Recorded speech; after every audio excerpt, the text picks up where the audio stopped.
So a rumor hit last week that a wild Tom Bombadil has been cast for season 2 of The Rings of Power, with people on set calling him Tom.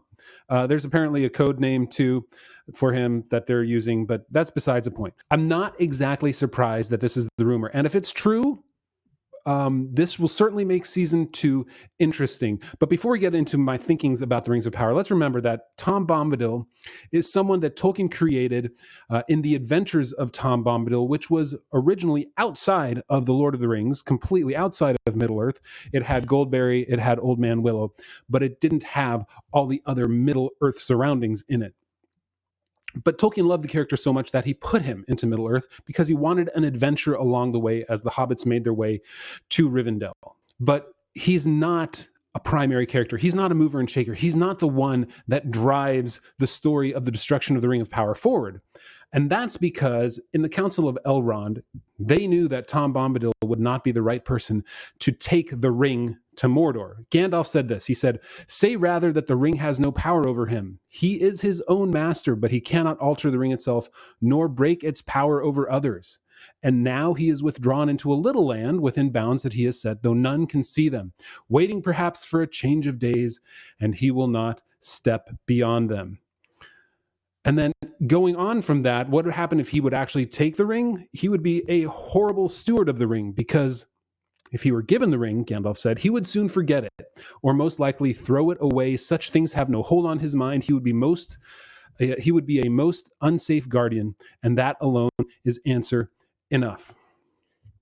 So it doesn't surprise me that the showrunners for the Rings of Power are trying to put Tom Bombadil into this, because they don't have the rights to the Silmarillion. They have the rights to the Lord of the Rings, the appendices, the Hobbit, so they could take Tom Bombadil and put him into Middle-earth. That would be okay. Put him into the First Age.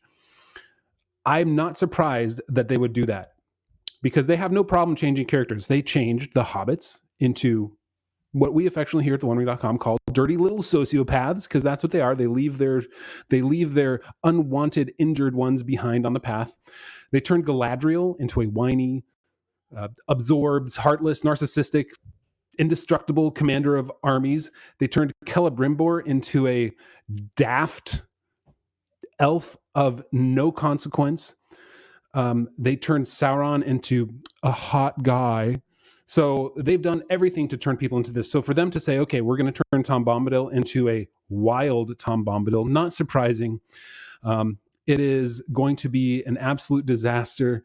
And part of me, it's like, I mean, I guess might as well destroy as much as you can, because if you destroy Middle-earth enough, it's not going to resemble anything that we know, so nobody will take it seriously. So maybe that's a good thing. I don't know. My guess is, if this is true, Gandalf and Nori are going to go off to Rhûn and meet Tom Bombadil there, the wild Tom Bombadil, and they will somehow tame him, especially Nori, because she's going to be able to, speak to him and cry over dead fireflies. It's going to be a disaster. But let's remember, Tom Bombadil, right here, Tom Bombadil is my favorite picture, because he sticks out a little bit like a sore thumb in The Lord of the Rings.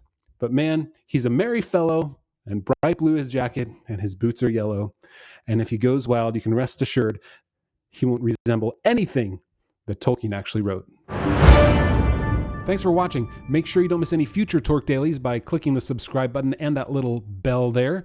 And you can also become a patron by going to theonering.com/patron, where you can join us in our Discord chats and our private live chats.